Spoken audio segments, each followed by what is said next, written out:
This clip is brought to you by SaveWithConrad.com. Let's talk about Rick Steiner. There's a rumor going around, Meltzer would write, there was serious consideration giving last week to putting the WCW belt on Rick Steiner at the Clash. Apparently, Luger's contract, running March to March, specifies a certain number of live dates, and he'd been booked so heavily over the first 8 months of the year that at his present pace, whatever the number is, he'd reach it by the end of the year. So in order to keep him working the major towns until the new fiscal year of the contract, Luger's being pulled from all the smaller shows. I'm not sure if this relates to that same clause or the clause regarding his contract being valid for the U.S. and Canada, but he also refused to work the England tour since it wasn't covered by his contract, and there was heat regarding that. Boy, if Lex has not been a political animal, he's figuring it out now, is he not? Yeah. And he didn't do himself any favors. Again, he already had jealousy heat from the locker room. And as a result of that, he didn't do himself any favors, Conrad, by not going to the boys on this tour when he was being pushed so heavily and so prominently on television. It was going to hurt the business. Yeah. And guys could, so can you not make these? How many dates are we going to do over there? We're going to do what? A handful? Does it really matter? And it would have helped. It mattered a lot. Sure, it mattered. But Lex, like you said, he started kind of getting it, and he had this contract to stand on. It was a commitment that WCW made. Hell, they wrote the contract. They wrote it, but they didn't adhere to it. They wrote it, put it beside, didn't pay any more attention to it. All that, and at that, there's one run there or one point in time where, as long as Lex was getting paid those nice healthy checks, he was pretty cool. But then all of a sudden, he saw how things were going creatively and how his brand was being lessened and devalued. And that's not good for any talent. What is it about WCW? They can't just keep their contracted WCW champion happy. You know, whether it's Luger or it's Flair, there's always some sort of issue with the top guy, and they continue here for Lex. Politics, buddy.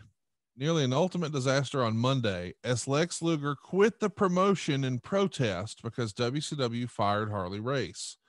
The last word I heard is that everything has been worked out, although Luger did miss the November 25th TV tapings in Macon, Georgia, because it wasn't resolved in time.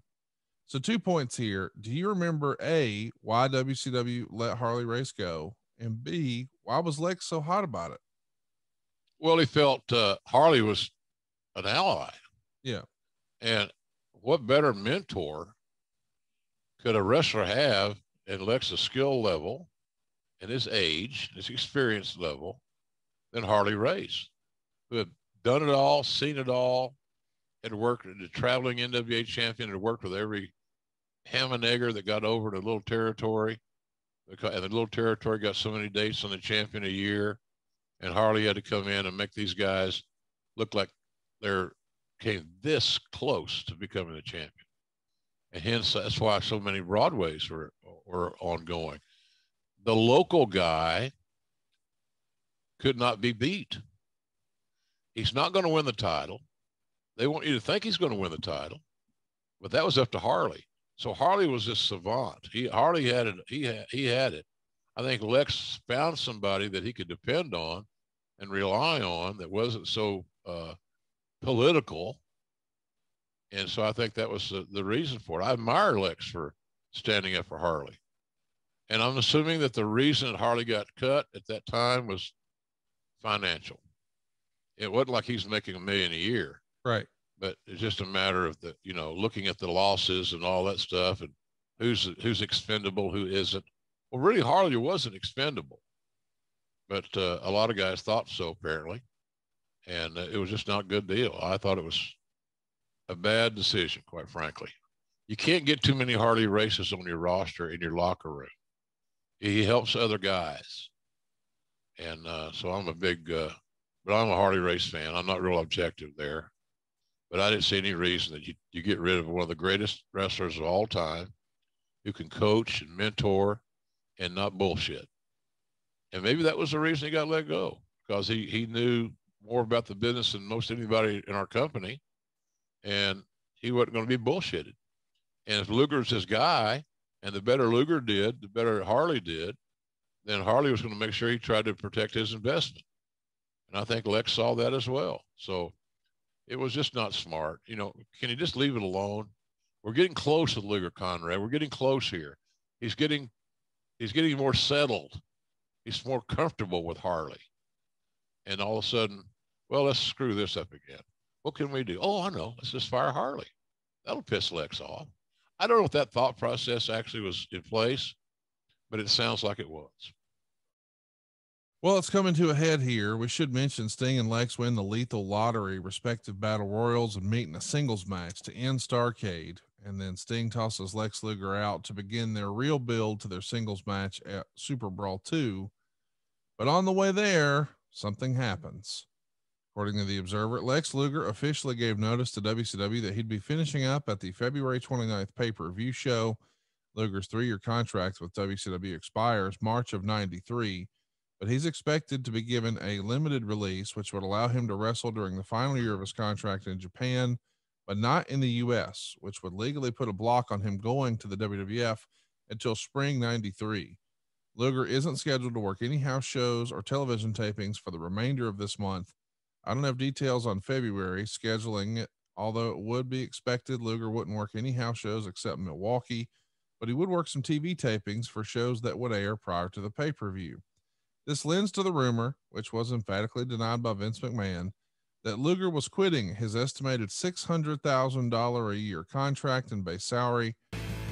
Let my family save your family some cash. You don't need perfect credit. You don't need money out of your pocket, but we will save you money. It's not a matter if, it's a matter of how much.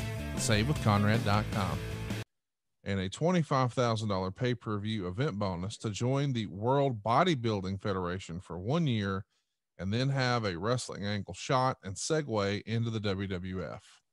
So this is pretty crazy, especially when after all of this, by the way, Jim Herd leaves. So one of our top guys is on the way out. He's given notice, and you know, the guy who's been supposedly steering the ship, Jim Herd, he's leaving too. At this point, are you wondering, shit, maybe I should update my resume? No, I don't. I wasn't quite there. It's to say that if Vince had coveted me as much as he did Lex, I might have certainly considered, because it was just a cluster at WCW at that time, and that gets old. Because sometimes you're doing the same work 2 or 3 times because creative plans change. Yeah. But you know, the first one thing I want to refer back to, I'm not sure Luger was making $600K. Really? No. Okay. That number surprised me a little bit. Now, is it possible? Of course it's possible. I just don't think it's very likely. But in any event, that World Bodybuilding Federation was the way out. It was the way around it. And it would have been just as easy, quite frankly, Conrad. You got a guy that didn't want to be there. You tried everything in the world, apparently, to get him over and to utilize his skills, and it didn't work. So the company failed. The company failed. They're producing these shows. They're booking these matches. They're creating the creative. So I'm a big believer that in to have look at it again, and a guy wanted to leave, I'm a little different than a lot of guys. I'd let him go. Right. Let him go be happy. Because that spreads to the lock. You say, well, you're open the door now. Hey, you got to understand, you're opening the door. Well, you ain't got to do it for everybody. It's because it's not a democracy. But the guy's been there. You know, your flawed booking had screwed him around. He did everything pretty much that he needed to do prior to that. But it's the old wrestling war, macho thing, and the alpha male bullshit. And Vince just outsmarted him again with a WBF deal. Hey, it's Conrad Thompson. Thanks for checking out the podcast here on YouTube. Be sure to hit the subscribe button and the notifications bell so you get a notice anytime we upload some new content. And go save yourself some money right now. If you're in a 30-year loan or you have credit card debt, it's not a matter of if I can save you money, it's a matter of how much. Find out right now for free at SaveWithConrad.com.